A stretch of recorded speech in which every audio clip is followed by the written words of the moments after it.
The first thing that we're going to do today is we're going to talk about projects and how projects work in this class. And then with the remainder of time, we're going to talk about, we're going to have time for review, which is why I wanted you to review the self-assessment so I can just review what you guys feel like you need to review. So, starting with chapter 4, and just so you know, we get through basically chapter 3 in 1 quarter, and chapter 4 is going to almost take up the entire quarter. Okay? We may get to chapter 5, but if we do everything in chapter 4, the whole quarter, that's fine, because chapter 4 is motherboards and CPUs, and that encompasses a lot of terminology and stuff. So, starting in chapter 4, we're going to start doing student projects. And the student projects are going to be laid out just like this.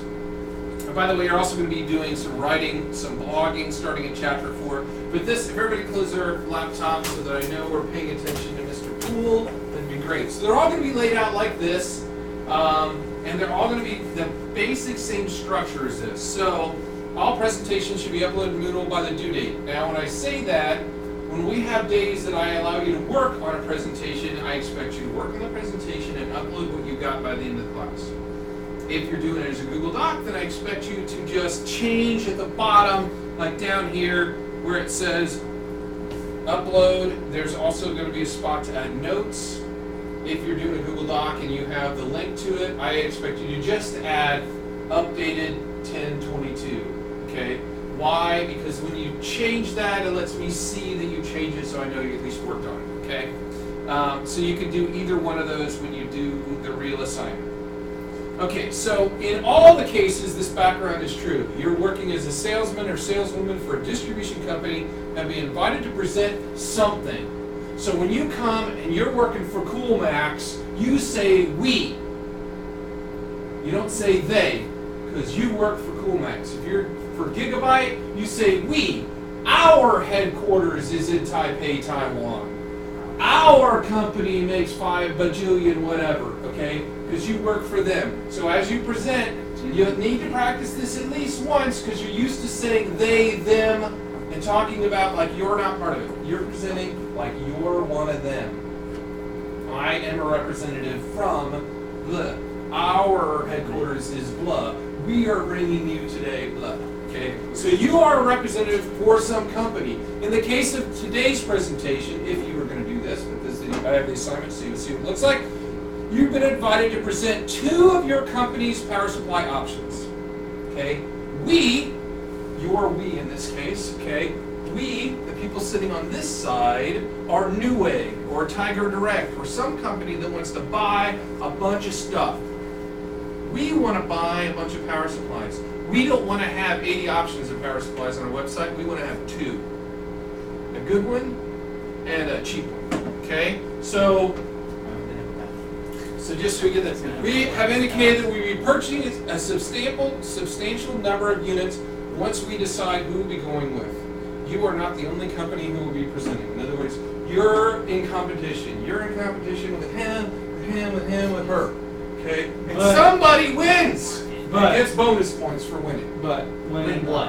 How do you know who wins? I choose who wins, and you get to vote. So like during the presentation though, we're the ones that are like buying. I'm presenting to you as if you guys are the Tiger Direct team that's deciding. You cannot vote for yourself. Okay? So when we vote, you're going to say who you thought was best out of them. And he's going to say who he thought best out of them. Okay? And I have total veto ability if I thought everybody voted for Max, but I knew Max's really was a big sham, and they didn't actually pick that, I can veto. Okay. We're looking for high-end and low-end product choices, cost-based for 2 specific PC options. So what you've invited me here today to do is to present you a low-end home PC option, which is the least expensive option for a low-end system, providing at least 300 watts of power. And you've asked me to come here and present you a high-end gaming PC option, providing at least 600 watts of power. Cost is considered, but not the prime factor. You asked me to give you an awesome one and a cheap one. So that's what you got. And when you guys do your presentations on motherboard, you're going to do 3 motherboards. Max is going to have Gigabyte, okay? And Max is going to give us a low-end home PC, a mid-range business PC, and a high-end gamer PC motherboard. This project, the motherboard project, takes a while because you're going to be doing a lot of research. Because Mac's going to look up things and you're going to go, I don't know what that is. And then he's going to have to go and read something else to find out what that is that he just read about on that thing. So there's a lot of cross-research stuff during the motherboard portion. Okay. Directions from your supervisor. You know that other vendors will be presenting their goods and want to convince Sabotage. us to buy ours. In order to do that, your supervisor is given some of the guidelines below. Okay? So, your supervisor wants you to give a history background of the company. He wants you to push your company's longevity and background to product support. That's going to be true on every presentation. Max is doing Gigabyte. You're doing ASUS. Do you know anything about Gigabyte? Nothing. You're not going to do any research about that. This is the one thing that's going to be different on every single presentation. And I want you guys to really do this part too. We want to know about Gigabyte. I said, how long has it been around? What do they make? How many do they make? Are they a good company? Because I want you, when you're done listening to him, to say, hey, I might want to buy a Gigabyte motherboard. Okay? I like Gigabyte motherboards. I do. They've always done me good. Okay? Are you I being don't like serious? MCI. Yeah. Oh. Okay?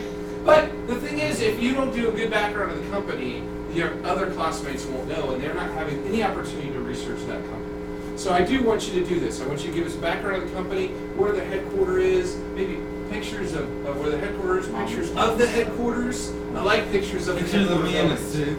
Okay? Yeah, and if you want to Photoshop yourself in front of the Oh, he said headquarters, Photoshop. that'd be Get a great. suit. Okay? So, then introduction to your choices that include graphics, pictures are good, okay?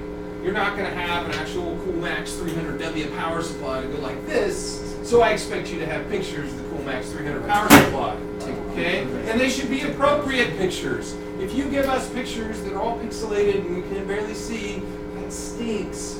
Don't do that. So you guys know how to find appropriate size images when you go to Google Images? You just type in HD at the end. Or you type in the resolution. Okay, so I'm going to find the Coolmax 300W. I didn't even spell it right. Let's see, Coolmax 300W. We'll say that one. Okay, and if I go to images, one of the things I can do with images is go to search tools. I can go to size and say this is larger than at least that. That's a regular screen size, 800 by 600. If it's larger than 800 by 600, it's probably not going to look pixelated. Okay, so now I've got this, and then I click on it, and then I say I want to view image, so I get to the base image, and then I'm going to copy that and put it in my PowerPoint. Okay, it's fine if you go like this to an image, but if I do the opposite, and I try to stretch out one, let's say I want to do an icon size image, which believe me, students have done before, okay? They've gone and taken that image, We made it this time. put it in my PowerPoint and gone crap like that. And what does that look like when I stick that into my PowerPoint presentation? Where's my paste? There we go. So I take that and I go, well, I got a picture of the Coolmax, and how does that look in my power supply? Nailed it. My thing when I put it up on the screen. What is that? That's awesome. That's like really- And believe me, students have done that many, many times. But if you do the opposite and find this ginormous picture And then you just squish it.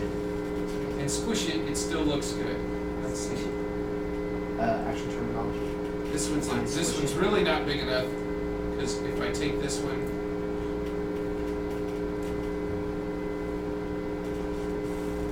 I want it to be, I never want to stretch an image if I can help it, because even that one, if I stretch it, it's going to get fuzzy. Whereas if I do, like I said before, and take one that I said I wanted to do larger than size, larger than 600, and I pick that same one. Now, first of all, I don't have to stretch it out. 800 by 600 is normal resolution for a PowerPoint. It's not the full screen. Mine's set up at 1024, but that one, you're never going to put it at full size, and if I shrink it down and do it, it's always going to be nice, right? It's always going to look clear and crisp. So that's what I'm talking about when I say I want the images to be. Where were we at? I want good pictures. Okay. graphics. Each option should be presented with specifications on power, plugs, warranties, cooling, energy efficiency. This is what your boss is telling you. Should be defining all terms that apply for your presentation. If you use a term that you don't know, you've made a mistake.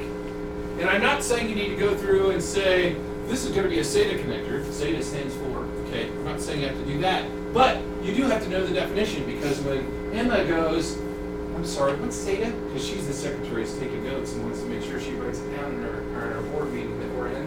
And you can't answer that question as a presenter, you're wrong. Don't have acronyms you don't know. You don't have words that you cannot pronounce. Okay? Don't have words that you cannot pronounce. You know how many times people give PowerPoint presentations and they copy and paste stuff up there, and it's obviously they're reading it out loud for the first time, because maybe you practice it in your head, but you never actually said that word out loud before. And they go, modulable, you know, and they're like, okay, if you've never used a word before, if it's not in your vernacular, meaning your normally said words in a normal sentence, then do this, okay? So I'm going to use the word modular as an example. If I go to the word modular and I don't know how to pronounce it, I can go like this. Modular. Okay, that's what I said. Modular. Modular. Modular. Excellent.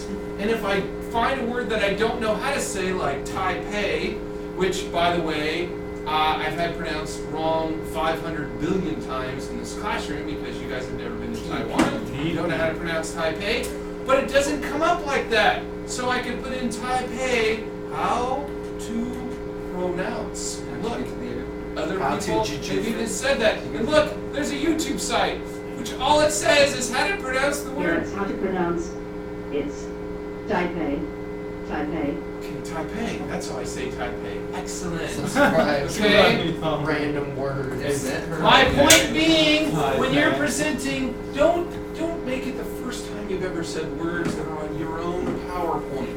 Either change the words to one that's in your vernacular, You can go to synonyms okay, or or find a synonym for it, but you can't have a synonym for Taipei, okay? Because you're going to say my headquarters is in Taipei, and you want to be able to say the word Say Taipei. the continent. Okay. my headquarters. So, advantages and disadvantages versus other options. You're trying to sell us something, so tell us why we should buy your thing. Okay? Costs. To include links.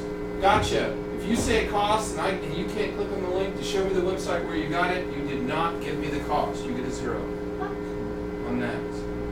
You have to be able to click on it and show me. Because I need to know that you found it. You didn't make it up. I'm going to show you in my example presentation, but on there it's going to say 1999, and I'm going to go, bink on the 1999, it's going to open up Newegg, and it's going to show us the Newegg site where I got it to 1999. Okay? So you have to have the cost. Now here's a gotcha. I'm going to show you that on this. Shipping, too. Show you this on two. No. Because this is the cost of an actual item. Would we pay that if we were selling? No, of course not. If I bought 500 of them from you, and its list MSRP is $19.99, I'm going to sell it to you for $5, and you're going to sell it for $19.99, so you make $14.99. Whatever.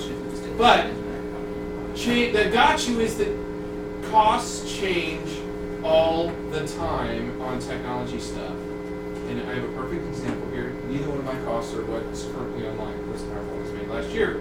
But what I always do, and I want you guys to do, is when you go and make that PowerPoint slide, and you say that you're getting this new egg, I'm going to go ahead and do a Newegg, small Max. I'm just going to do that. Max is like, you keep saying I'm cool. Awesome. Okay, so I go and I'm going to say, let's see if I can go straight to a power supply. And let's see. Okay, so I'm using this one as an example. And this is the one that you're selling us. Okay, what I want you to do, I want you to hit the print screen button, okay, and in your power supply, or in your PowerPoint, at the end of the PowerPoint, way down here, at the end of the PowerPoint, past where the PowerPoint ends, I want you to put that slide in. So that if, way up here, when you take us to the link, it shows it's now 35:42, later on you can say, and I've got a screen capture of where they were selling it. Because sometimes when you go to the link, last thing you want to do is say, it was selling for this, and you go plunk, and then out of stock, or no longer available, or whatever. Well, if you can, if at the end of the PowerPoint, you can show us that slide, then you're fine. But if you can't show me that slide, then how do I know you actually ever found that item? And you lose all credibility to your peers, okay? Amy would be like, We're not buying from you. Okay, you need to give a summary. Overall, hey, I presented you these power supplies today, and blah. And you have to have a works cited in MLA format. What websites did you go to? What other resources do you read? Obviously, almost all going to be websites, okay? Mark them all in MLA format on a slide that says works cited. That's the one slide that I don't care what the font size is. If you only have 3 things and it's font size big, if you have 10 things and it's font size small, I just want to know that you've got the works cited on there, okay? You may need, your topic may need more sections depending on the topic. In other words, if you want to have it broken out more, you can than just those things. General guidelines, you may know a lot about your subject, but your audience members may know very little, especially about the company, but we know nothing about the power supply because you're doing Coolmax and you're doing Thermaltake, and so you've never looked at a Coolmax power supply. So we're not going to have seen your power supply before. Make a presentation easy to read, understand, and easy to find information. If you just copy and paste websites on there, that is not what a PowerPoint is supposed to be. It's supposed to be bullets supporting what you're telling us, okay? Handouts are optional, but extra credit if done well. In other words, if you're like, I really want to get 100 on this, and you make a tri-fold handout on your power supplies, hand them out to us, that's good, okay? There's nothing on the rubric that says handouts, because they're optional. Okay. However, you will get points if you do a nice handout. If you give us just a piece of paper with a photocopy of your thing, that shows me absolutely no work other than you wasted a bunch of paper. You'll get no points. Okay.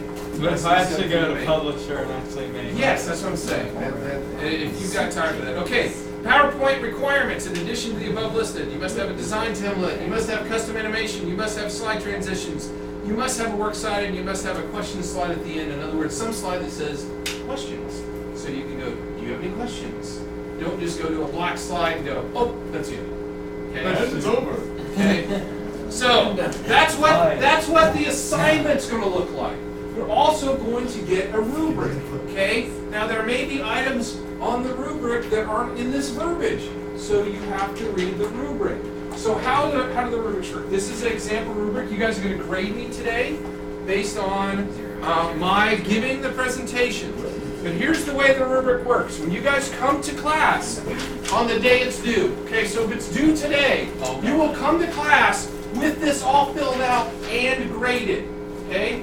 And graded in pencil. So if I was Mr. Green and I had a pencil, okay, it should say Green, you have Coolmax, and O2, okay? That's all I want. Time is where I can fill in how long it took you. Sometimes I time them, sometimes I don't. See, there's no points for time. Okay, then in pencil, I want you to circle your grades that you give yourself for those items. Okay, what is that? You think all 3 get off? Okay, what does that mean? That means I want you to read and grade and say, I know that I'm going to get a 5 on company background because I did make a clear geography, financial stability of it, blah, blah, blah. You're grading yourself. If you find yourself giving yourself a 0, and I've had students turn in an F before, and they got it, okay, because they go, yeah, I didn't do that. Yeah, I didn't do that. Okay, and I'm like, well, the point here is that you go, oh, I didn't do that. I'll add that slide and get 5 points. You're going to get 2 grades on this project. You're going to get the grade I give you on this, and you're going to get a grade from this. What does that mean? Okay, so when Max presents, I'm going to go and say, yep, like that. Now, this rubric is worth 16 points because there's 1, 2, 3, 4, 5, 6, 7, 8 things. And every line is worth 2 points. If you and I pick the same thing, you get 2 points. rubric. If we pick one off, you get 1 point for that item on the rubric. And if we pick the two off, you get 0 points. Oh, that's Okay? So, if you graded You wanna be yourselves honest. right, that's exactly right. If you graded yourself right and read the rubric, you will get 16 out of 16 just for grading yourself But I- right. Okay? What if I? What if you grade yourself wrong? You won't. Even What if- if I put that I gave myself a 4 and you gave me a 5? I was gonna ask. Okay. Well, here's the bonus. You got one more point than you thought you'd get on the PowerPoint, but you just lost a point on the sheet. It's a loss. so if I don't do the project, I So- get all circle all zeros. I get 100% on this. If you yes, you'll get a 16 out of 16 on that, and then you'll get a 0 out of 48 on the other. Oh, that's. And you substantially overall more. still have an F, and that's what the student in particular did. You got an A on this, and an F on the presentation, and you average the two together, it's just a high F. Okay? Because he's just like, yes, like Yeah, so we got, anyway, so the point of this is that I want you to read through the rubric every time and fix the things that you didn't get, so that you do get 100. Too many times teachers say they're gonna grade off a rubric, but you guys never look at the rubric, and then they grade off the rubric, and you go, oh, they're gonna C. Well, it said right here you had to have works cited, or I didn't read it. Okay? So you have to read it. Either that or you're really gonna be too bad, because you're gonna not come in with this filled out, and the first thing you're gonna do, I'm gonna say, put all your rubrics right here, you're gonna put them down right there, and then I'm gonna go like this, or go, first one is Peyton Harrison. Peyton, come forward, okay? I'm just gonna shuffle them. Sometimes I use a spinner, but Oh, he's just one of the sentence. Do we have our names on them? yes, I have names on a spinner. No, it has like other people's names. What? Actually, right now it has other people's names, but I'll add yours. Okay, so you get the idea of the rubric. You get the idea of the rubric. Any questions? Okay, so now I'm gonna do a presentation for you, and you're gonna grade me. Okay, Off the I'm Okay, gonna grade you so like a boss. first, everybody needs a writing utensil. So, yeah, it doesn't, no, you can do it on anything, it's just. I've not written my name on this. Okay, it doesn't matter, I'm not collecting it, it's just, you're gonna grade it. So first, I'm gonna give you 2 minutes to read the rubric, and then I'm gonna do the presentation, because if you haven't read the rubric, how would you grade me off the rubric? So I'm gonna pause the video. Good morning, hi, today I am Brian Poole from Coolmax Technologies Incorporated. Sales rep here, invited by you guys to come and present some of our power supplies. We are a PC power supply only manufacturer, been around since 1997, headquartered in Taiwan with manufacturing facilities in Taiwan and China. This is where Taiwan is, off the coast of China, and we have manufacturing in both of those locations. First power supply option you asked us to present to you today was for a home PC with 300 watts minimum, with cost being the primary factor. And so today I brought you, for the first option, our Coolmax CX300, which is a 300 watt power supply which meets your specifications for what you're asking for. Here's a picture of the power supply question that we're talking about today. It has a main connector that's 20 plus 4 pin for your motherboard. It's got also a 12 volt P4 connector, as well as 6 peripheral Molex connectors, 2 SATA connectors, and 2 floppy drive connectors on this power supply. Realizing that on a 300 watt power supply, obviously we couldn't use all of these, but we have the flexibility to use as many as will fit within our 300 watt specifications. We also add a 4 pin connector to change this 12 volt P4 from a 4 pin to an 8 pin for AMD motherboards. So this power supply will work for any kind of motherboard that you may want to put it in.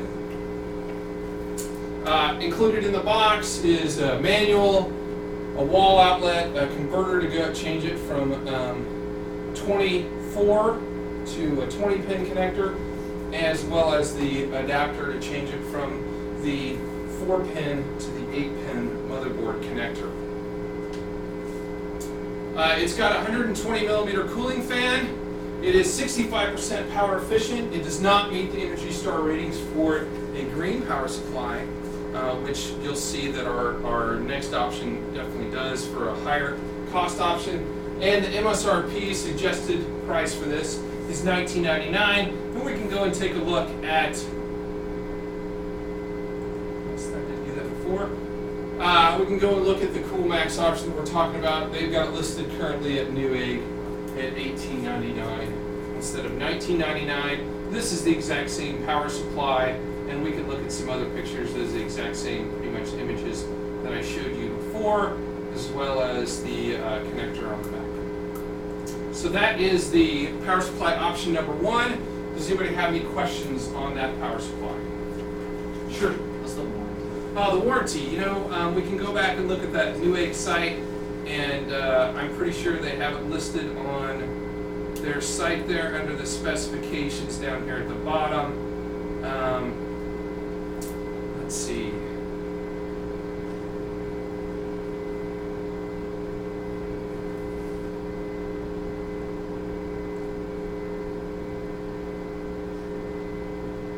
Well, I don't know, it's not on this website, so I'll have to get back to you and let you know what the warranty is on this one.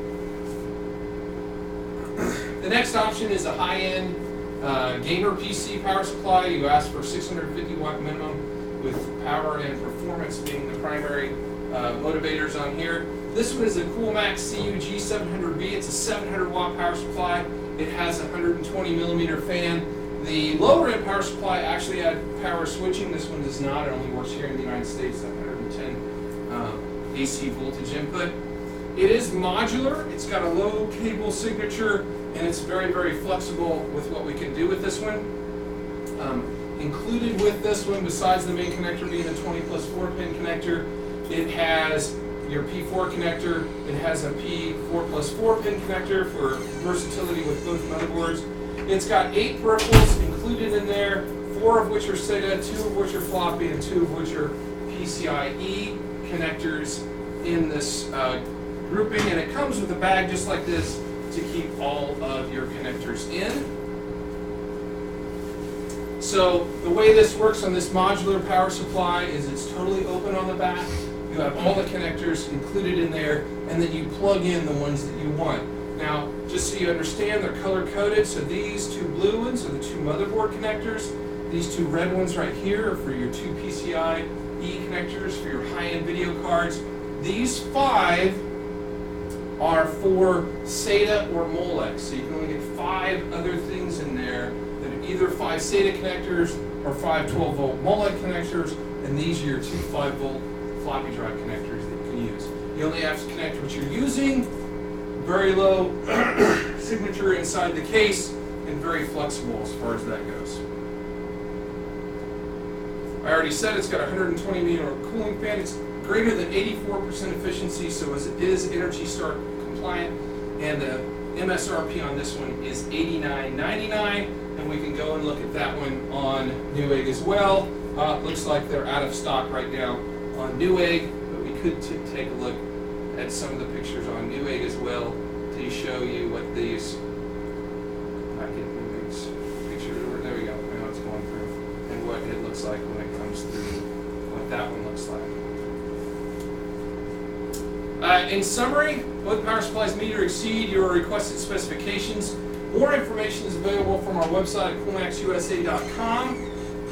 And does anyone have any questions?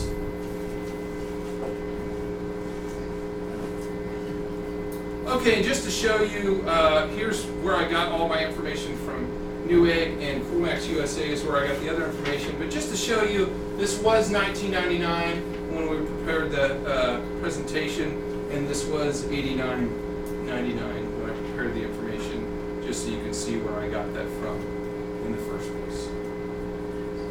Okay, take a couple minutes to grade me, and then we're going to go over the grade, and we're going to go over the rubric, so you can see exactly what I think we would get on that, as well as we'll see what you think we should get on that.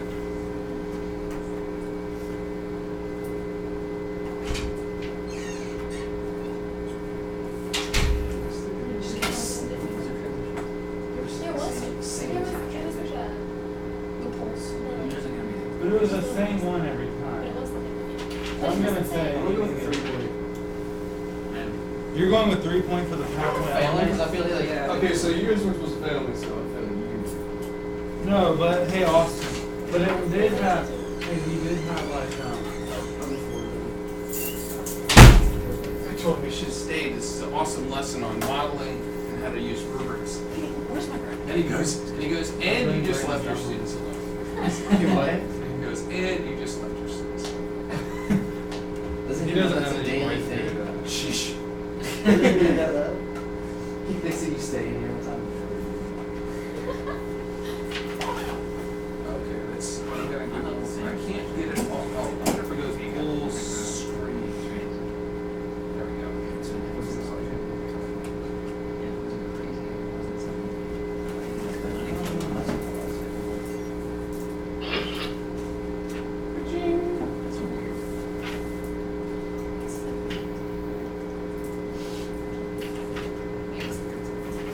Okay, you got through the first page? Yeah.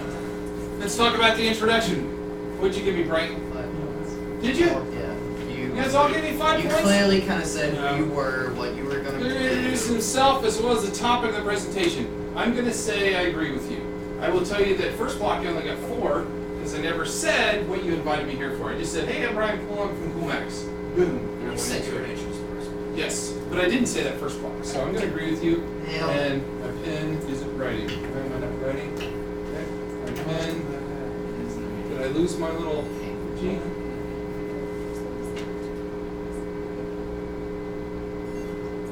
What's going on here? There we go. Okay. So I'm going to agree with you there and say 5 points. Company background, what'd you give me, Peyton? company background. I did give you 5. You did give me 5? I gave you 4. I gave you 4. I give me 4. On that. Pan? Why? Did I talk about You didn't background, you didn't geography, say anything financial about the stability? You just said I don't where think it I said was. anything You about said where it financial was. You did give geography. I mean, you I did. That was I did. He said he's off the coast of It says China. Here's a background, picture of it. geography, and financial You stability. said he did give geography. Yeah, I did. I gave geography You and all. background. I said we've been around since 1997 and we're in Taipei, Taiwan. Actually, I didn't say Taipei. I just said Taiwan. But I didn't say anything about the financial stability. How many What power is supplies do financial we make? stability? It means like we make 500,000 power supplies a year. We're in the black. Our company grosses 200 million. Something about our finances. Are we a good company, or are we in the red? We're about ready to claim bankruptcy, Buy which our might be a stuff. reason to not say, because financial stability leads to. Am I still recording? I don't even know. Financial stability leads to the question of, am I going to be able to support the warranty? If you're in bankruptcy and you're selling me the last of your 500 power supplies just so you can run with my cash, that stinks for me because my warranty. So if you don't put it in there, they might think that. I'm just saying, if I want to buy from you and I'm going to give you $500,000, I'd like to know that you're going to be around for the long run. Right? Okay. Okay, so power supply number 1. Emma, what'd you give me on power supply number 1? I gave you 8. Give me 8. I What was- did I miss? I was You didn't use words. I didn't do warranty, and you're correct. That would give me an 8 too. And when you guys do your presentation and ask if we have any questions, and Austin says, "What's your warranty?" You go, "Oh, it's a 1-year warranty." And too bad for you. You still lost the points, even though you knew the answer. Okay, because you were supposed to tell us, not make us ask you. Yeah. So, and that might be one of those gray areas that if Austin asks you, go, "Oh, it's on the next slide. I'm sorry." You go to, "Oh," you still get full points. But if it's a, "Oh, it's let me look," like I just did because I knew it wasn't on there and I knew it wasn't on the web page, and so I'm sitting there going, "Oh, it's right. No, sorry."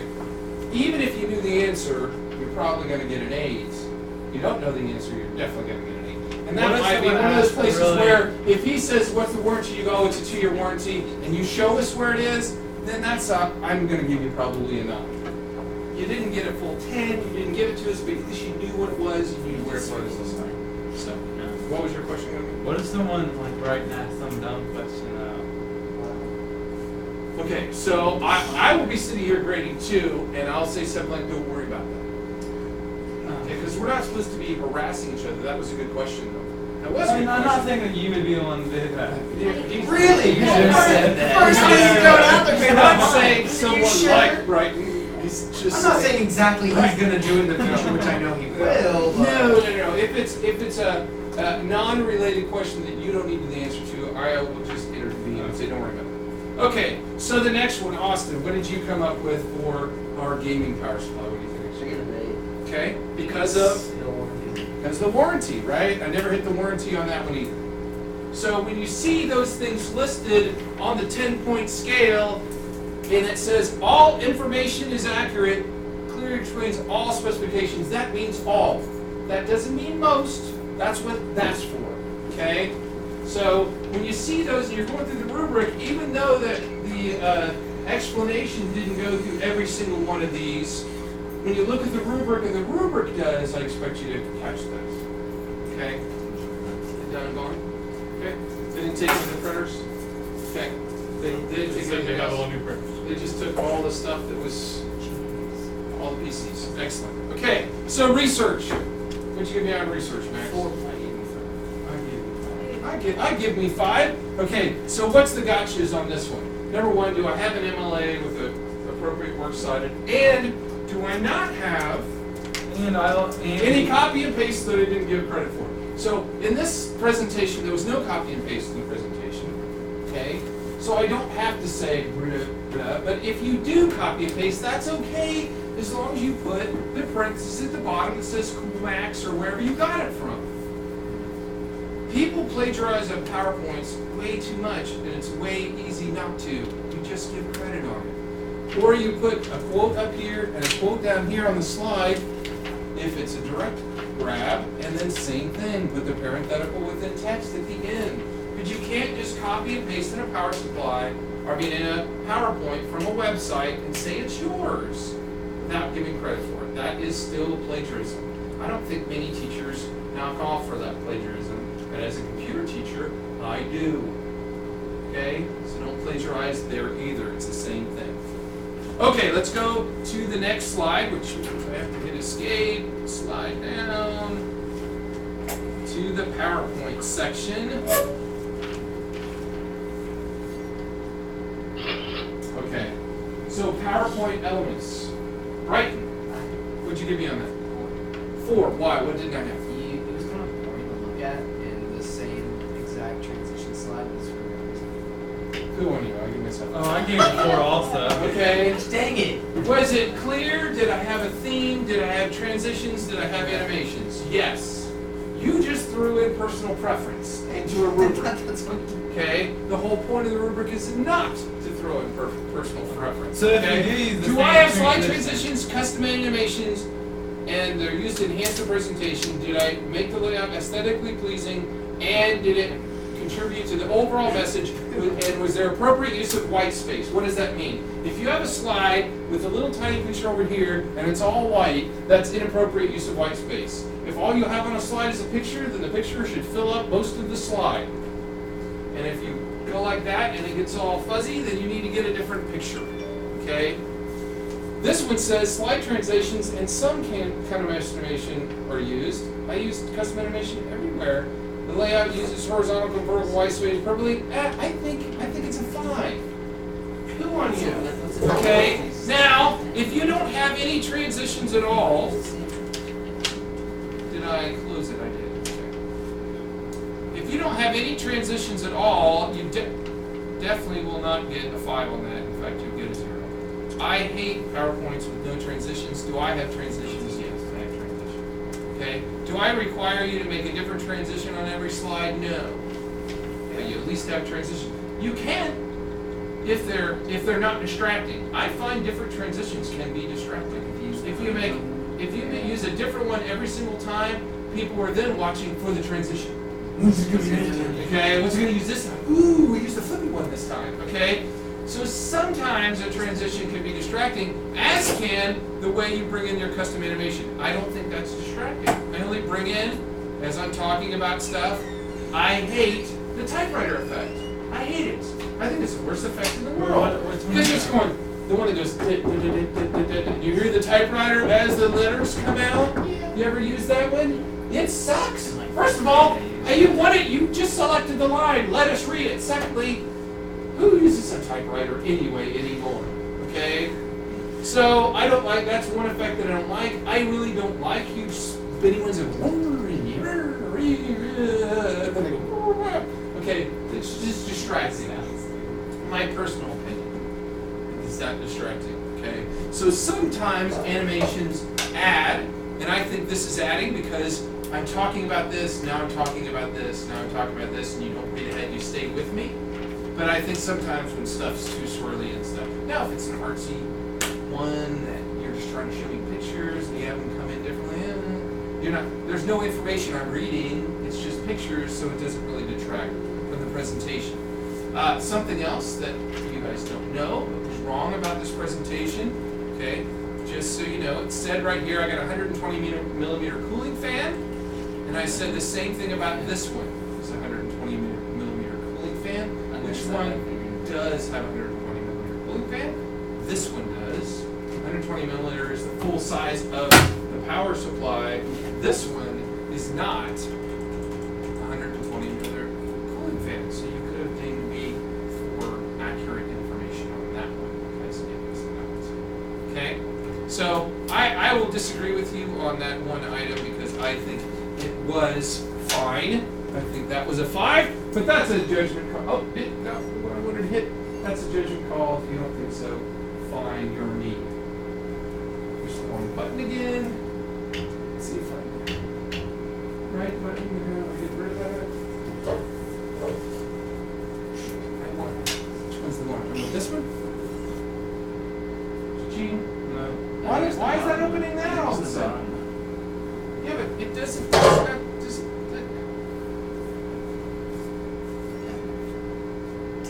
see, why is everything open up the, Just No, minimize. wait, now it's open. Now it's minimized. yeah, but I still am not, okay, I can just do this one to take the picture. Screen annotation, there we go. Okay, so fine. So I think that was a 5. Text elements, what did you give me on text elements? Yeah, it was all cool. There was nothing you couldn't read that was so small. If you put up this text up there, you are not getting a 5. I will not be able to read that from where else it is sitting. Guaranteed. Okay? Writing mechanics, did you see any misspellings or anything? There was nothing in there that obviously went, ugh. Now I will tell you, some people have ones with the red squiggly when they present. It's like, really? You couldn't At least make like a yeah. right word. Yeah, right. You could have right-clicked on it and say Ignore. accept or ignore, right? So, no, I got no problems with that. But it's not a perfect presentation, okay? But I wanted you to look at the rubric and see how that works. You guys have any questions? Obviously, this isn't a graded activity today. It's just to let you understand. How We go long to the will next we one. have for this stuff? 'Cause that's all I've How long will we have? What do you I mean? think- I'll give you like 3 classes normally. I feel like- And if you goof around, you won't get it done. So. And I'll kind of keep you on pace with those as we go too. Let's see. Well, done with that. Okay, so let's talk about.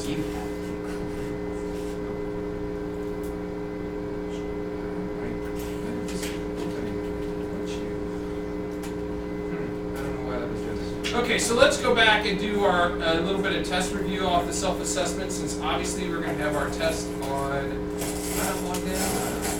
We're going to have our test on Monday. Monday is a full orange day. And we'll go to just your guys' class analysis. So everybody can define a volt, amp, and a watt. A volt is the.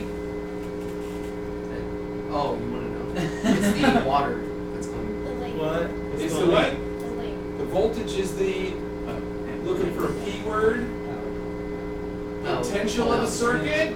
The amperage is the flow of the actual current going through the circuit. So this is the potential. And on my analogy, I said, the size of the water hose and how much you turn on the spigot. Okay. And wattage is total power, which is found by doing volts times amps. I can define AC versus DC and know when it is used. Okay. So AC stands for alternating current. alternating current. Pen.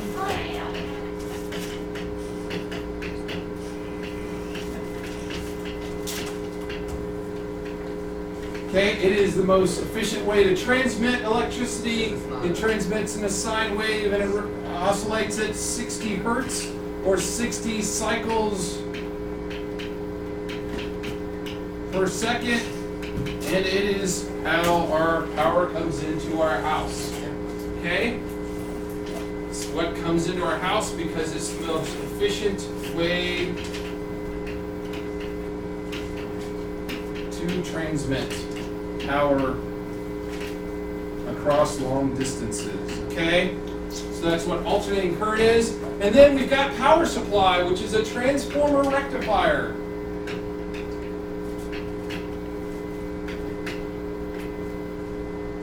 REC rectifier.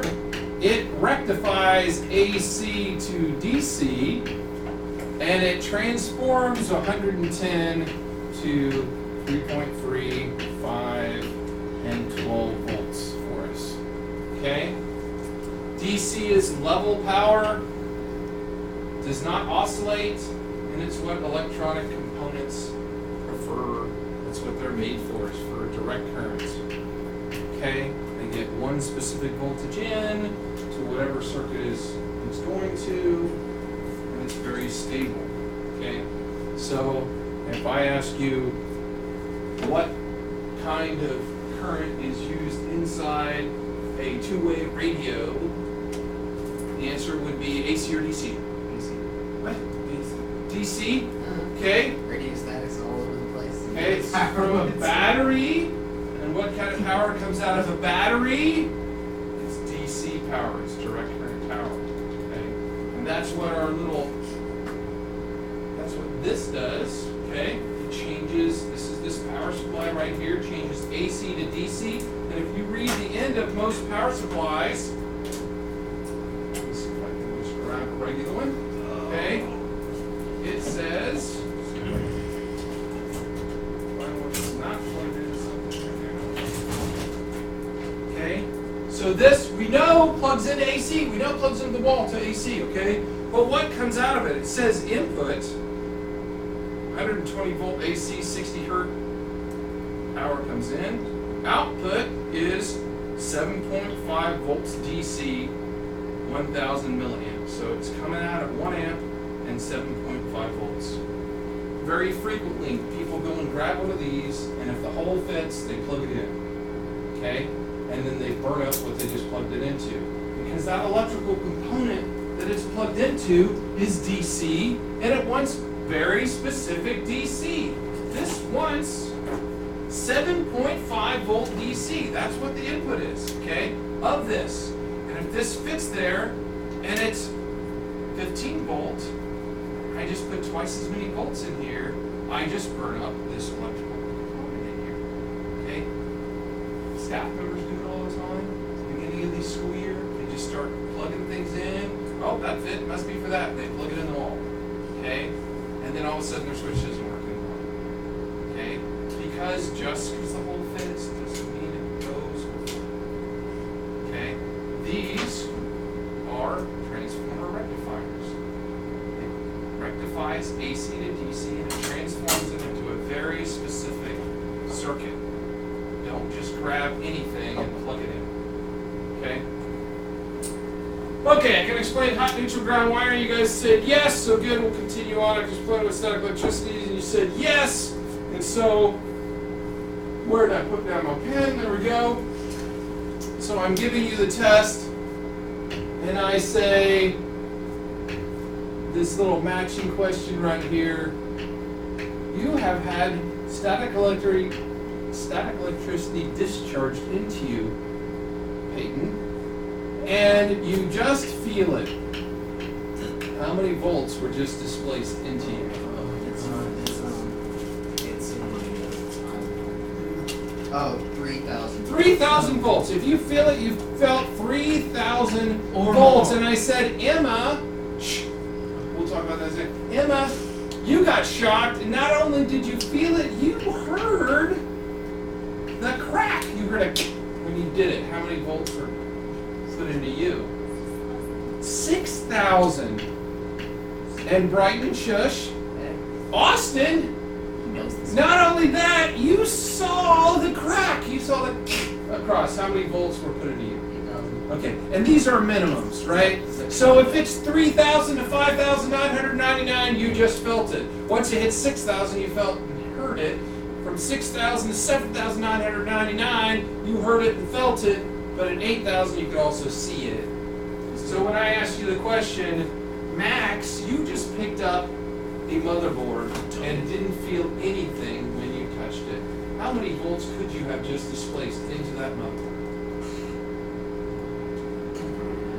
What? You could have put in as much as 2,999 volts into that motherboard without even knowing you did it, which is why we ground ourselves on the power supply before we touch it. Smack. Right? That's why we always touch it first. So these are ranges, but when I ask you how many volts is it to feel, it's 3,000. How many volts is it to hear? It's 6,000. How many volts is it to see? It's 8,000. Realizing you would see it if it was 9,002. That's the minimum to feel, hear, and see. If that's not in your notes, should be. And at this point, it should also be in your brain. Right. Maybe I'll give you a surprise test and have it not be in the notes. No, instead of my notes. Instead of my notes. rule that he said he You are mean, Mr. Poole. Okay, I can explain what DC voltage coming up line with various plugs are. Okay, so let's take a look at the various plugs. We're going to pull up a picture here and make sure we know, because I guarantee this question is on here. Won't necessarily be this picture, and I say that because it won't be this picture, but it'll be something like this picture. How many pictures do you have? Lots of pictures. More than you need to know. You don't need to know the truth. Okay, so the biggest plug has how many volts? 20? 3.3. 3.3. The biggest plug has the lowest number of volts. Okay? It's the only one that's 3.3. That doesn't mean it has the lowest amount of wattage. Why? Why could the volts be low and the wattage be high?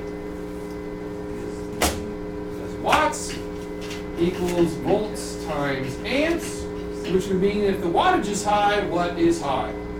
Amps. Amps, okay? Total power is volts times amp, because there's a lot of current going through this plug. A lot Oh, of that current. makes sense. Because this plug powers everything, right? It powers all my USB, it powers my motherboard, it powers my CPU, it powers my CPU fan, it powers anything that's plugged in the motherboard. So the voltage is low, but the amps are high, and that's why the wattage is high. When we look at how much is CPU on that chart, it says your motherboard count is 50. CPU, depends on what CPU is. If it's a dual core, we add this much, because it means more and more amperage is going through. There's more and more current to get a higher wattage. Okay, so if it's not 3.3, what voltage is it most likely? 12, okay? Because all of these kind of connectors are 12 volts, okay? So, Austin, if I said I just plugged a cooling fan into my Molex power connector and it's pulling 2 amps, how many watts is that fan using? 24. 2 times 12 equals 24. Okay, because these are all 12, right? And I just said it's 2 amps, so the wattage is 24. I'm going to ask you questions like that on the test. I'm going to say things like, this is plugged into this is plugged into this is plugged into this, and here's how many amps each one is pulling, how many wattage of power supply do I need? Oh my gosh, that's more than you just did on the chart, Mr. Poole. It was easy to add the chart numbers together. Yes, I'm asking you to synthesize the information, use what's in your brain to come out with even more numbers than before, okay? So if I said a floppy drive is pulling 2 amps, or 1 amp, we'll use it realistic. Floppy drive is pulling 1 amp, how many watts does a floppy drive use? Right. Floppy drive is pulling 1 amp, how many watts does a floppy drive use? Floppy drive is plugged into what voltage? Oh, wait. Oh, God. Floppy drive is plugged into 5 volts. It's the only one that's 5 volts, and it's pulling 1 amp, so how many watts is it pulling? 5 watts, exactly. Look at it. 5 times 1 is 5, okay? So if I tell you what's plugged into which one, and I tell you how many amps it is, you can figure out how many watts. Because you know this one's 3.3, these are all 12, and this is 5. Okay? Yes? Yes? Okay? So there's going to be a matchy on this one. There's going to be a picture, it's going to say A, B, and C. This one is 5, this one is 3.3, this one is 12. There's only 3 voltages that that comes out of a power supply. My phone is really hot. Why is my phone so hot? Turn it off. Sleep with it in your sweatshirt pocket while listening to music. Chew. That's what happens. I'm gonna go put it all on my. Where's my?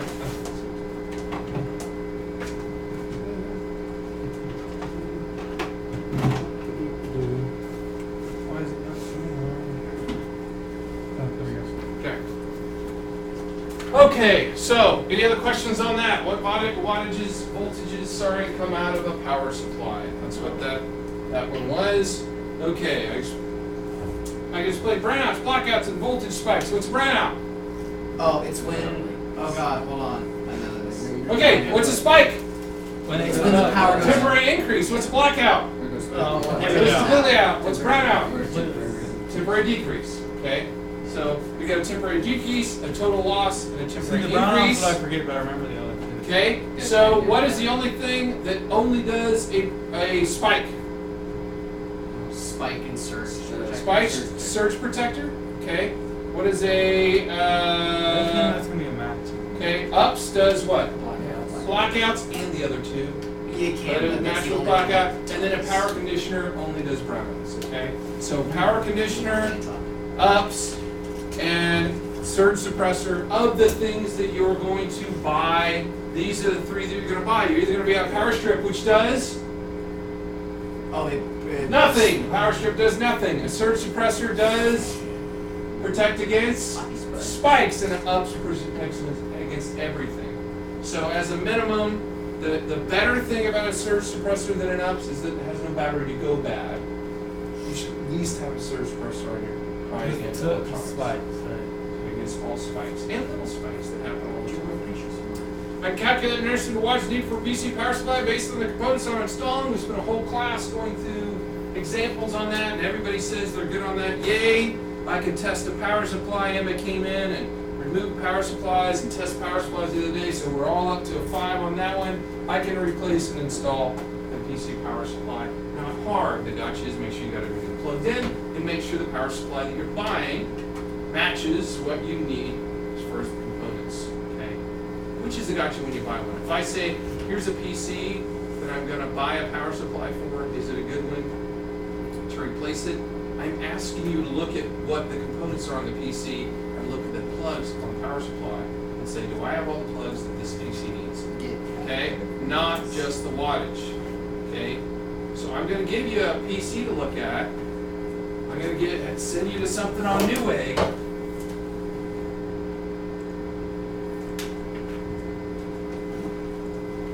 I'm going to open up. We're just going to randomly open up one. So I'm going to randomly open up this one. This 400 watt power supply. It'll open up for me, and then I'm going to give you a PC. And I'm going to say this PC. Let me see if where's PCs at? Anybody see it? Computer hardware, computer storage, desktop PCs. I'm going to say something like, my power supply just burned up on this PC. Will this power supply replace it? And so what I'm asking you to do is to go and look at this PC first and say, what's in it? Okay, now this one only has a 200 watt power supply in it. It's got integrated graphics, so you're going to have to go and calculate what it needs and make sure it's got all the plugs that it needs, okay? And I'm going to say, just from first look, probably is going to What work. do you mean by all the plugs that it needs? Okay, so what's inside this PC? Pins for Okay, motherboards. right, CDs. we have the right pins for the motherboards, okay? Which, if it's a standard power supply, it probably does. Let's look at the power supply and see what connectors it has. So I'm going to go to the connectors, and I see it's got 20 plus 4 pin connector. It's only got one SATA power connector. Holy moly! What in the world? What is this? That cannot be right. Radical. I can't look at that and see it's only got one SATA power connector. That is stinky. Okay, so where'd my thing go? There we go. So this is a quad core processor. So I'm going to use the watch cap sheet to make sure I've got the right power for a motherboard with the quad core with it says 4 gig of DDR3. I'm going to say that's 2 sticks to be conservative. It's got one hard drive. It's got one DVD drive. Everything else is integrated. I'm gonna tell you right now, the answer to this one would be no. It's got the wattage, but it doesn't have the plugs. I can't plug in without getting a cable, without getting another cable. When I look at this, let's see. I've got SATA, that's Molex. I got SATA, Molex, floppy drive, motherboard. Which means that I've only got one connector here without an adapter. I could buy an adapter for 99 cents, okay, to turn this one into a SATA connector, okay? But I'll be honest, I'm probably not going to give you this trick either. But you would have to buy this to convert that Molex plug into a SATA plug to make the CD-ROM work. Because right now, you got to choose between the CD-ROM and the hard drive. If I replace that and said I had nothing else in the question, would this one run everything? H-Part eruption at the bell. Any of the following students please report to the lecture hall for a brief meeting. Again, at the bell, the following students need to report to the lecture hall for a So brief this meeting. one would not have the plugs required. Jordan Clark, Jonathan Forster, Okay, Billy Laneman, we're out of time, Bert Miller, so. Miranda But that is the Myers, kind of question you Julia see. I want you to apply Wayne and Grizzly, think about those things in Amelia your Roberts, brain. Nick And if you're not Hopkins, sure, take a look at some sites David between now and then. If you've got a question, come in and bring them in. Danny Thomas, Brett